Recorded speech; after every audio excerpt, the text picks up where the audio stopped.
BJP అగ్రనేత నరేంద్ర మోదీ నివాసంలో NDA కూటమి సమావేశమైంది. లోక్సభ ఎన్నికల ఫలితాల నేపథ్యంలో ప్రభుత్వ ఏర్పాటుపై కూటమి పార్టీలు చర్చిస్తున్నాయి. బీజేపీ తరపున కీలక నేతలు అమిత్ షా, బీజేపీ జాతీయ అధ్యక్షుడు జేపీ నడ్డా, సీనియర్ నేత నితిన్ గడ్కరీ ఈ భేటీకి హాజరయ్యారు. అలాగే కూటమి పార్టీల తరపున జేడీయూ నుంచి నితీష్ కుమార్, తెలుగుదేశం పార్టీ నుంచి చంద్రబాబు, జనసేన చీఫ్ పవన్ కళ్యాణ్ ఈ సమావేశానికి హాజరయ్యారు.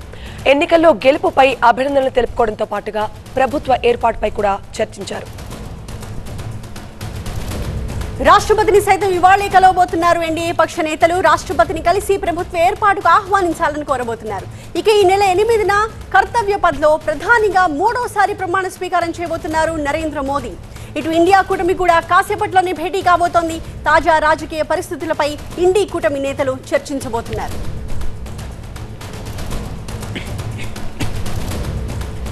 మా ప్రతినిధి మహాత్మా దీనికి సంబంధించి మరింత సమాచారం అందిస్తారు. మహాత్మా, మీ దగ్గర ఉన్న లేటెస్ట్ అప్డేట్స్ ఏంటి? ఈ భేటీలో ఎలాంటి చర్చలు జరుగుతున్నాయి?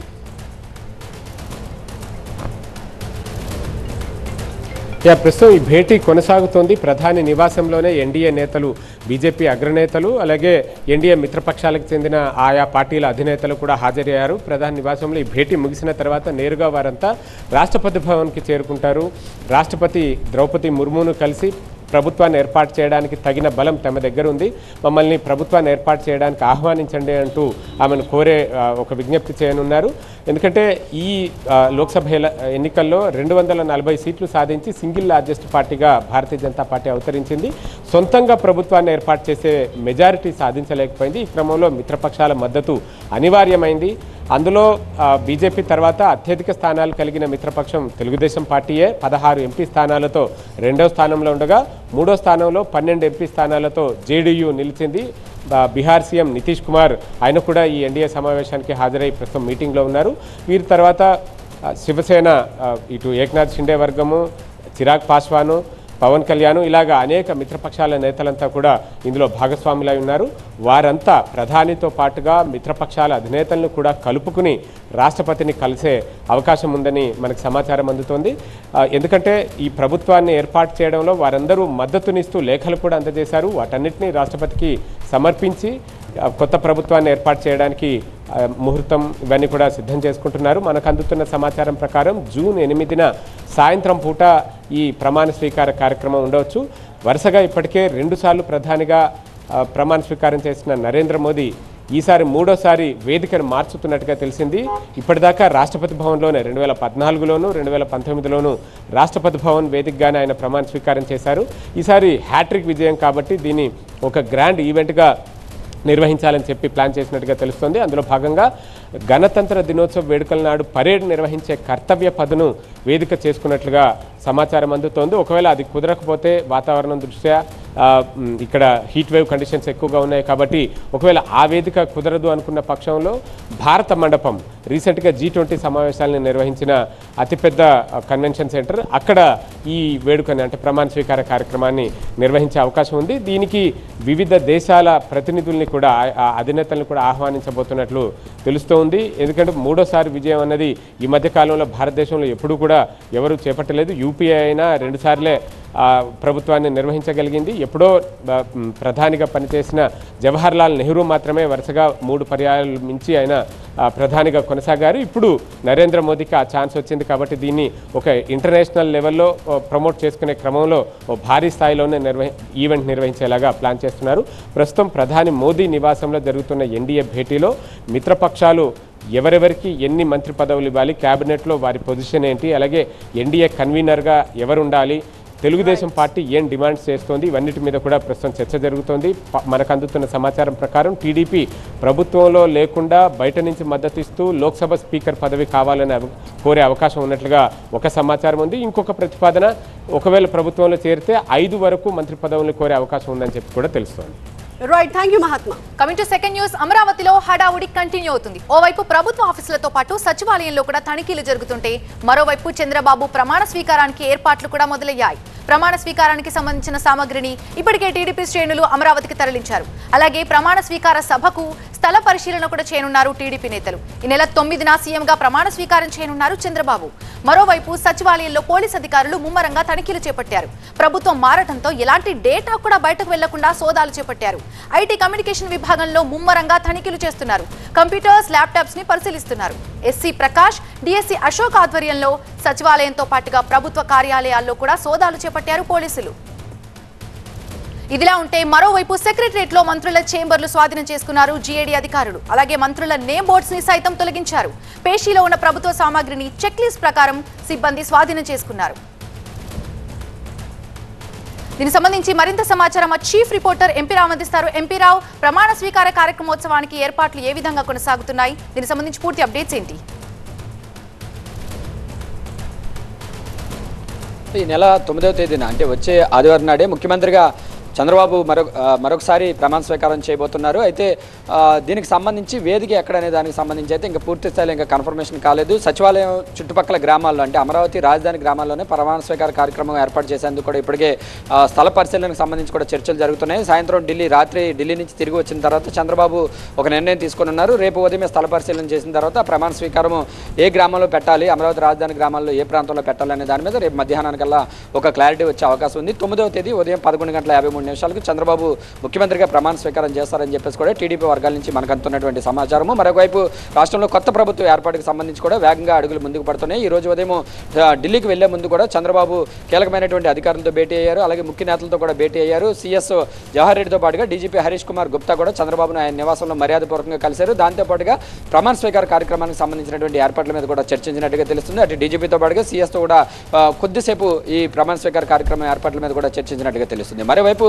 సచివాలయం విషయానికి వస్తే సచివాలయంలో ఉన్నటువంటి మంత్రుల ఛాంబర్లు ఆల్రెడీ వైసీపీ ప్రభుత్వంలో ఉన్నటువంటి మంత్రుల ఛాంబర్లను కూడా జీఏడీ అధికారులు స్వాధీనం చేసుకుంటున్నారు. ఎందుకంటే 9వ తేదీన ముఖ్యమంత్రి ప్రమాణ స్వీకారం చేయగానే 10వ తేదీనే సచివాలయంలోకి సీఎం చంద్రబాబు నాయుడు అడుగు పెడుతున్నారు. కాబట్టి అప్పటికల్లా కూడా కొత్తగా వచ్చేటటువంటి మంత్రుల కోసం సీఎం కోసం కూడా ఛాంబర్లు సిద్ధం చేసేందుకు సాధారణ పరిపాలన శాఖ అధికారులు కూడా అన్ని రకాలుగా కూడా ఏర్పాట్లు చేస్తున్నారు. ఇప్పటికే ఉన్నటువంటి పాత మంత్రుల నోయంబోర్డులు తొలగించడంతో పాటుగా ఆయా పేషీల్లో ఉన్నటువంటి ప్రభుత్వ సామాగ్రిని కూడా స్వాధీనం చేసుకునే పనిలో జీఏడీ అధికారులు ఉన్నారు. ఇప్పటికే చాలా మంది మంత్రుల పేషీల్లోంచి సామాను అంతా కూడా చెక్ లిస్ట్ ప్రకారం అంటే గతంలో జీఏడీ నుంచి ఎలాంటి సామాగ్రి అయితే ఇచ్చామో అవన్నీ కూడా సరిగా ఉన్నాయా లేదా అనే దానికి సంబంధించినటువంటి చెక్ లిస్ట్ చూసుకుని మొత్తంగా పూర్తిగా సామాగ్రి అంతా కూడా స్వాధీనం చేసుకుంటున్నారు. మరోవైపు సచివాలయంలో ఉన్నటువంటి ఐటీ కమ్యూనికేషన్స్ విభాగంలో పోలీసు అధికారులు కూడా తనిఖీలు చేపట్టారు. సచివాలయానికి సంబంధించినటువంటి ప్రభుత్వ శాఖల డేటా బయటకు వెళ్ళిపోతుందనే సమాచారం ఉండడంతో ఈరోజు మధ్యాహ్నం సచివాలయానికి వచ్చినటువంటి పోలీసు అధికారులు ఐటీ డిపార్ట్మెంట్లోనే ఉన్నారు. మధ్యాహ్నం నుంచి కూడా ఇంకా ఇప్పటికి కూడా సచివాలయంలో ఉన్న ఐటీ డిపార్ట్మెంట్లో ఉన్నటువంటి ల్యాప్టాప్లు, కంప్యూటర్లను కూడా పరిశీలిస్తున్నారు. డేటా ఎక్కడైనా బయటికి వెళ్ళిందా, డేటా చోరీకి గురైందా, లేదంటే పూర్తి స్థాయిలో అంత డేటా ఉందా లేదా అనే దానికి సంబంధించి అయితే మధ్యాహ్నం నుంచి కూడా ఇంకా తనిఖీలు కొనసాగుతున్నటువంటి పరిస్థితి. మొత్తంగా అయితే ప్రభుత్వ ఏర్పాటు సీఎంగా చంద్రబాబు సచివాలయానికి అడుగుపెట్టిన నాటికే పూర్తి స్థాయిలో ప్రభుత్వం మీద ఒక పట్టు తెచ్చుకునే విధంగా కూడా ముఖ్యమంత్రి చంద్రబాబు ఇప్పటికే అన్ని రకాలుగా కూడా ఆదేశాలు జారీ చేసినట్టుగా తెలుస్తుంది. దాంట్లో భాగంగానే సచివాలయంలో కూడా తనిఖీలు జరుగుతున్నాయి. 9వ తేదీనైతే సీఎంగా చంద్రబాబు ప్రమాణ స్వీకారం చేయబోతున్నారు. ఆ మన్నాడే 10వ తేదీ ఉదయం సచివాలయంలో కూడా చంద్రబాబు అడుగు పెట్టబోతున్నారు. ఇక ఈవీఎం ని పగలగొట్టి చిక్కుల్లో ఇరుక్కున్న వైసీపీ నేత పిన్నెల్లి రామకృష్ణారెడ్డిపై పోలీసులు ఫుల్ ఫోకస్ పెట్టారు. నరసరావుపేటలో అనిల్ కుమార్ ఇంట్లో ఉన్న పిన్నెల్లిపై నిఘా పెంచారు. ఇంటికి నలువైపులా మఫ్టీలో ఉన్నారు. కోర్టు ఆదేశాల ప్రకారం రేపు పిన్నెల్లిని అదుపులోకి తీసుకోవడానికి రెడీగా ఉన్నారు పోలీసులు. ఆయన ఎటు వెళ్లకుండా భారీ బందోబస్తు ఏర్పాటు చేశారు. ఇంకొక వైపు రేపు హైకోర్టులో పిన్నెల్లిపై ఉన్న 3 కేసులపై విచారణ జరగబోతోంది. మా ప్రతినిధి నాగరాజు లైవ్ లో మరింత సమాచారం అందిస్తారు. నాగరాజు, ఒకవైపు అనిల్ ఇంటి చుట్టూ ఎలాంటి పరిస్థితి కనిపిస్తోంది, పిన్నెల్లిపై ఎలాంటి పర్యవేక్షణ కనిపిస్తోందో మనం చూస్తున్నాం. ఇంకొక వైపు లీగల్ టీంతో ఎలాంటి సంప్రదింపులు జరుపుతున్నారు, పిన్నెల్లి ఏ రకంగా ప్రిపేర్ అవుతున్నారు? మధ్యంతర బెయిల్పై ఇప్పటికే నర్సరావుపేటలో ఉంటున్న పిన్నెల్లి రామకృష్ణారెడ్డికి సంబంధించిన సమయం రేపటితో ముగియనుంది. రేపు మరొకసారి హైకోర్టులో మొత్తం కేసులన్నీ కూడా విచారణకు రానున్నాయి. అయితే ఇప్పటికీ ప్రధానంగా ఈవీఎం ధ్వంసం చేసిన కేసులో మొదటగా మధ్యంతర బెయిల్ పొందారు. ఆ తర్వాత మరొక 3 కేసులను కూడా రెంటచింతల స్టేషన్లో ఒకటి, అదేవిధంగా కారంపూడి పోలీస్ స్టేషన్లో కూడా మరొకటి 307 సెక్షన్ల కింద కేసులు నమోదు చేయడం జరిగింది. 2 కూడా అటెంప్ట్ మర్డర్ కేసులు. ఈ 2కు సంబంధించిన తర్వాత కూడా మరొక మహిళను దుర్భాషలాడిన కేసు, మొత్తం 3 కేసుల్లో కూడా మధ్యంతర బెయిల్ మీద అంటే అంటే మొదటిది ఈవీఎం కేసు, ఆ తర్వాత మరొక 3 కేసులు, మొత్తం కేసుల్లో కూడా మధ్యంతర బెయిల్ మీద ఇప్పటికే నర్సరావుపేటలో పిన్నెల్లి రామకృష్ణారెడ్డి ఉంటున్నారు. అయితే రేపు ఆ సమయం ముగిసిపోతుంది కాబట్టి రేపు ఏం జరగబోతుందా అనేది ఒక టెన్షన్ అయితే మాత్రం నర్సరావుపేట పట్టణం నెలకొంది. అదేవిధంగా పిన్నెల్లి రామకృష్ణారెడ్డి అభిమానులను వైసీపీ అభిమానులు కూడా ఆసక్తిగా ఎదురు చూస్తున్న పరిణామం అయితే మనకు నర్సరావుపేటలో కనిపిస్తూ ఉంది. ప్రధానంగా సుప్రీంకోర్టుకు కూడా ఈ కేసు చేరింది. ఎందుకంటే మధ్యంతర బెయిల్ తర్వాత కౌంటింగ్ రోజు కూడా పిన్నెల్లి రామకృష్ణారెడ్డి కౌంటింగ్ కేంద్రానికి వెళ్ళంటూ హైకోర్టు ఆదేశాలు జారీ చేసింది. అయితే దాని మీద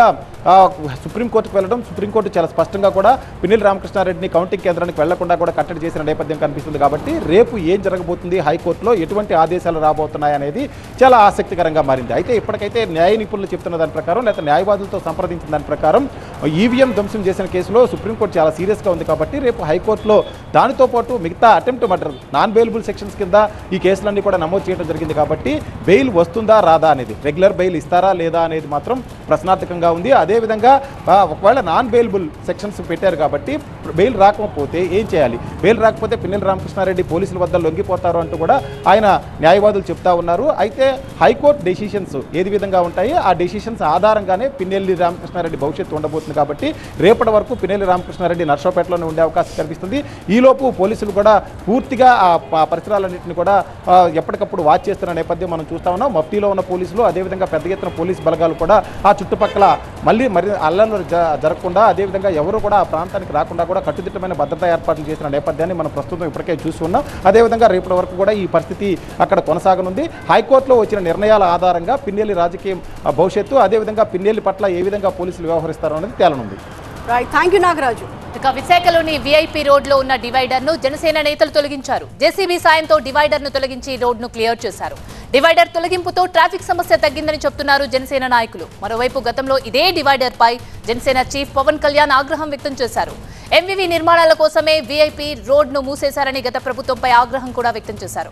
దాన్ని వెంటనే తొలగించాలంటూ కూడా మండిపడ్డారు. ఇప్పుడు కూటమి ప్రభుత్వం అధికారంలోకి రావడంతో జనసేన కార్పొరేటర్ మూర్తి ఆధ్వర్యంలో ఈ డివైడర్ తొలగింపు జరిగింది.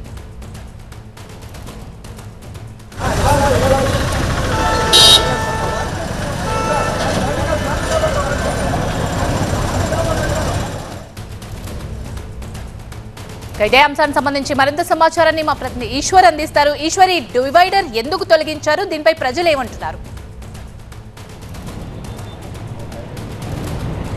పవర్ పాలిటిక్స్ ఎలా ఉంటాయో ప్రత్యక్ష ఉదాహరణ ఇది. ఎందుకంటే ప్రభుత్వం మారిన వెంటనే రాజకీయ పక్షాలు క్షేత్రస్థాయిలో ఎట్లాంటి ఇష్యూస్కి వెళ్తున్నాయన్న దానికి ఒక ఉదాహరణగా దీన్ని చూడాల్సిన అవసరం కనిపిస్తుంది. ఎందుకంటే నిన్న చూసాం డాక్టర్ వైఎస్ఆర్ యూనివర్సిటీ పేరుని డాక్టర్ ఎన్టీఆర్ హెల్త్ యూనివర్సిటీగా, గతంలో ఉన్న పేర్లను తిరిగి మార్చే ప్రయత్నం నిన్న జరుగుతున్నట్టుగానే అట్లాంటి ఘటన ఈరోజు విశాఖలో ఒకటి చోటు చేసుకుంది. ప్రస్తుతం మనం ఉన్నాం, ఇది విశాఖలోని విఐపి రోడ్ జంక్షన్ అంటారు. చాలా కీలకమైన జంక్షన్ ఇది. చాలా వ్యాపార సముదాయాలు ఉన్న పొటెన్షియల్ ఏరియా ఇది. మనం నేరుగా చూస్తే ఇక్కడ గతంలో ఇక్కడ ప్రస్తుతం ఇక్కడ ఏర్పాటు చేసిన డివైడర్ల స్థానంలో ఇక్కడ జంక్షన్ ఉండేది. ఇక్కడ నుంచి సిగ్నల్ పాయింట్ పెట్టి రైట్కి వెళ్తే ఇక్కడ నుంచి NH16 అయితే చెన్నై కలకత్తా జాతీయ రహదారి కనెక్ట్ అయ్యేది. అలాగే స్ట్రైట్గా వెళ్తే ఆర్టీసీ కాంప్లెక్స్ రైల్వే స్టేషన్కి వెళ్ళేది. కానీ గతంలో ప్రస్తుతం మనం ఇక్కడ చూస్తున్న డివైడర్లని మూసేసిన ప్రాంతంలో కారణం ఇక్కడ నిర్మాణం అవుతున్న ఎంపీకి సంబంధించిన కొన్ని నిర్మాణాలు ఇక్కడ జరుగుతున్నాయి.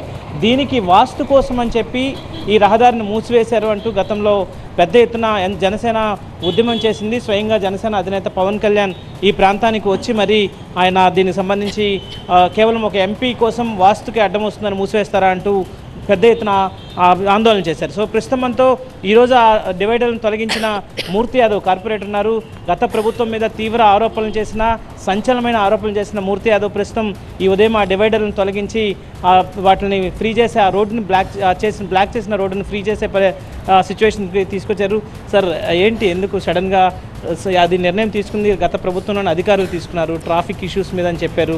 కానీ మీరు పోలీస్ అధికారులను సంప్రదించకుండా నేరుగా వచ్చి వాటిని తొలగించండి, ఎలా చూడాలి? గతంలో విశాఖ ఎంపీగా ఉన్నటువంటి ఎంఈవి సత్యనారాయణ క్రైస్తవుల ఆస్తులు, సివిసిఎన్సి ఆస్తులు ఏదైతే ఇక్కడ అన్యాయంగా అక్రమంగా కొట్టేసి ఇక్కడ పెద్ద నిర్మాణాలు, బహుళ అంతస్తుల నిర్మాణాలు ఏదైతే చేపట్టడానికి వాస్తు విరుద్ధంగా వచ్చినటువంటిది ఏదైతే ఈ యొక్క టైకూన్ కూడలి ఈ యొక్క పూర్తిగా రోడ్డు క్లోజ్ చేస్తారు. మధురవాడ నుంచి అలాగే సింహాచలం నుంచి ఆరిలో ప్రాంతం విశాఖ నగరంలో వచ్చినటువంటి వాహనదారులందరికీ కూడా ఇక్కడ స్కూల్స్ ఉన్నటువంటి స్కూల్ పిల్లలకి వాళ్ళ యొక్క తల్లిదండ్రులు కూడా అనేకమైన ఇబ్బందులు పడుతున్న సందర్భంలో వారాహిలో భాగంగా పవన్ కళ్యాణ్ గారు, నాదెళ్ల మనోహర్ గారు ఇదే ప్రాంతానికి వచ్చి ఇక్కడ ప్రకటించడం జరిగింది. మా ప్రభుత్వం రాగానే విశాఖ ప్రజల కష్టాలు మేము తీరుస్తాము, ఈ రహదారి మార్గాన్ని పూర్తిగా మేము పూర్తిగా ప్రజలకు అందుబాటులో తీసుకొస్తాము. ఒక ఎంపీ కోసం, ఎంపీ వాస్తు కోసం ఈ రహదారి మూసివేసేయాల్సిన దుర్మార్గమైనటువంటి పరిస్థితి ఎందుకు వచ్చిందని చెప్పి అనేకమైనటువంటి వాహనదారులు విశాఖ నగర ప్రజలందరూ కూడా పవన్ కళ్యాణ్ దృష్టి తీసుకురావడంతో నిజమే అనుకుందాం మీరు చెప్పినట్టుగా. కానీ అధికారులు తీసుకున్న నిర్ణయాన్ని మీ ప్రభుత్వం ఇప్పుడు అధికారంలోకి వచ్చింది, మీరు అధికారుల దృష్టికి తీసుకొచ్చి చేస్తుంటే బాగుండేది కదా. ఉదయం పోలీస్ అధికారులు కూడా ఇబ్బంది పడుతున్నారు, నేరుగా మీకై మీరు వచ్చి ట్రాఫిక్ రెగ్యులేషన్కి సంబంధించిన ఒక ఇష్యూని మీరు ఇంటర్ఫియర్ అయితే తీయడానికి కొద్దిగా ఇబ్బందిగా అనిపించదా?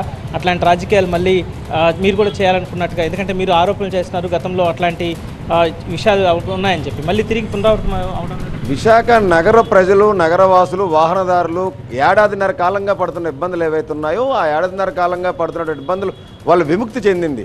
ఇప్పుడు ఏదైతే కూటమి ప్రభుత్వం వచ్చిందో ఈ యొక్క ఉత్తరాంధ్ర ప్రజలందరూ కూడా చెంప చెట్టులాగా ఇచ్చేటువంటి తీర్పు ఏదైతే ఉందో విశాఖ ప్రజలు విసిగి వేసారిపోయి ఈ పడుతున్నటువంటి ఇబ్బందులు ఏవైతే ఉన్నాయో వాళ్ళు దృష్టిలో ఉంచుకొని వాళ్ళు విముక్తి చెందాలని చెప్పి వాళ్ళ ప్రజలకు అందుబాటులో తీసుకురావాలని చెప్పి ఉద్దేశంతో ఈ మార్గాన్ని సుగమనం చేయడం జరిగింది. ఖచ్చితంగా ప్రభుత్వ అధికారుల దృష్టిలో తీసుకొచ్చి మొత్తం మార్గాన్ని అందరూ కూడా మళ్ళీ యథావిధిగా గత ఎన్నో దశాబ్దాలు ఉన్నటువంటి మార్గాన్ని మళ్ళీ పూర్తిగా ఓపెన్ చేసేటువంటి కార్యక్రమం చేపడతాం. ఇది మూర్తి యాదవ్ చెప్తోంది. ప్రజలు చాలా ఇబ్బందులు పడుతున్నారు కాబట్టి మేము గతంలో తీసుకున్న నిర్ణయాన్ని అప్పట్లోనే వ్యతిరేకించాం. స్వయంగా మా అధినేత పవన్ కళ్యాణ్ కూడా వచ్చి హెచ్చరించారు కాబట్టి ఈరోజు దాన్ని చేయడం జరిగింది, వాటిని తొలగించడం జరిగింది. త్వరలోనే అధికారులకి సమస్యను పూర్తిగా వివరించి దాన్ని పూర్తిగా అధికారికంగా ఆ రోడ్డుని ఫ్రీ చేసి ఇక్కడ జంక్షన్ని మళ్ళీ పునరుద్ధరిస్తామని చెప్పి జనసేన నేతలు చెప్తున్న పరిస్థితి కనిపిస్తుంది. ఇక మరొక ఎక్స్క్లూజివ్ వార్త. వరంగల్, ఖమ్మం, నల్గొండ గ్రాడ్యుయేట్ ఎమ్మెల్సీ ఉప ఎన్నిక కౌంటింగ్ కొనసాగుతోంది. ఒక్కో రౌండ్లో 48,000 ఓట్ల లెక్కింపు జరుగుతోంది. 7 రౌండ్లలో మొదటి ప్రాధాన్యత ఓట్ల లెక్కింపు పూర్తయ్యే అవకాశం ఉన్నట్లుగా తెలుస్తోంది. మొదటి ప్రాధాన్యత ఓట్లలో ఫలితం తేలకపోతే రెండో ప్రాధాన్యత ఓట్ల లెక్కింపు జరగనుంది. ఇక కౌంటింగ్ అర్ధరాత్రి వరకు జరగనుంది. ఫలితం రేపు విడుదలయ్యే అవకాశం కనిపిస్తోంది. మరోవైపు పోలింగ్ కేంద్రం దగ్గర 144 సెక్షన్ అమలవుతోంది. మా ప్రతినిధి రేవన్ మరింత సమాచారం అందించడానికి లైవ్ లో సిద్ధంగా ఉన్నారు. రేవన్, కౌంటింగ్ ఎంతవరకు వచ్చింది? ప్రధాన రాజకీయ పార్టీలు చాలా ప్రతిష్టాత్మకంగా తీసుకున్నటువంటి వరంగల్, ఖమ్మం, నల్గొండ పట్టభద్రుల ఎమ్మెల్సీ కౌంటింగ్ అయితే ఉదయం నుంచి కూడా కొనసాగుతుంది. ఇప్పటివరకు పోల్ అయినటువంటి 3,36,000 ఓట్లన్నింటిని కూడా 25 ఓట్ల చొప్పున బండిల్స్ అయితే కట్టారు. వాటన్నిటిని కూడా మొత్తం అన్ని బూత్లకు సంబంధించినటువంటి ఓట్లన్నింటిని కూడా కలిపి ఇప్పుడైతే ప్రస్తుతం మొదటి రౌండ్గా లెక్కిస్తున్నారు. ఇందులో ఈ మొదటి రౌండ్లో 96 టేబుల్ ఏర్పాటు చేస్తారు. ఈ 96 టేబుల్ ఒక్కొక్క టేబుల్లో 1000 ఓట్ల చొప్పున 96,000 ఓట్లను అయితే లెక్కిస్తున్నారు. ఈ లెక్కించే క్రమంలోనే వాల్యూడ్, ఇన్వాల్యూడ్ ఓట్లను కూడా నిర్ధారిస్తారు. వాల్యూడ్ అయినటువంటి ఓట్లను మాత్రం ఏ ప్రాధాన్యత, మొదటి ప్రాధాన్యత ఓటు ఎవరికి వచ్చిందో వారికి చూసి మాత్రమే 52 మంది అభ్యర్థులకు ఇస్తూ పోతుంటారు. ఇలా మొత్తం 4 రౌండ్లు పూర్తయ్యేసరికి రాత్రి 12 గంటల సమయం పట్టే అవకాశం ఉన్నట్టు అధికారులు అయితే చెప్తున్నారు. ఈ మొత్తం పూర్తిగా 4 రౌండ్లు పూర్తయిన తర్వాత అంటే పోలైనటువంటి ఓట్లలో వాల్యూడ్ ఓట్లు ఎన్నది కూడా తేలుతుంది. అదే సందర్భంలో అభ్యర్థులకు మొదటి ప్రాధాన్యత ఓట్లు ఎన్ని వచ్చాయని కూడా తెలుస్తుంది. దీంతో గెలుపు కోట నిర్ణయం కావడంతో గెలుపు కోటకు సంబంధించి రీచ్ అయ్యారా లేదని కూడా స్పష్టంగా తెలుస్తుంది. దీంతో మొదటి ప్రాధాన్యత ఓటుతో గెలుపు రాకపోతే, ఫలితం రాకపోతే మాత్రం రెండో ప్రాధాన్యత ఓటును కూడా లెక్కిస్తారు. ఈ విధంగా అంటే కింది స్థాయి నుంచి కూడా 52 మంది అభ్యర్థుల నుంచి ఒక్కొక్కరిని ఎలిమినేట్ చేస్తూ ఈ ఎలిమినేషన్ పద్ధతిని అయితే కొనసాగిస్తారు. అది రేపు ఉదయం 8-9 గంటల వరకు కూడా ఫలితం తేలే అవకాశం ఉన్నట్టుగా అధికారులు అయితే చెప్తున్నారు. మొత్తం మీద ఇక్కడ మొదటి 2 ఫలితాలు మనకు అందుతున్న సమాచారం ప్రకారం అయితే కాంగ్రెస్, బీఆర్ఎస్ మధ్య హోరాహోరీగా ఉన్నట్టుగా మొదటి ప్రాధాన్యత ఓట్లు అయితే వస్తున్నట్టుగా మనకు సమాచారం ఉంటుంది. ఏదేమైనప్పుడు కూడా కాంగ్రెస్ పార్టీ చాలా ఆసక్తిగా ఎదురు చూస్తున్నటువంటి ఫలితంగా మనం చెప్పుకోవచ్చు. Thank you so much Revan, details అందించినందుకు.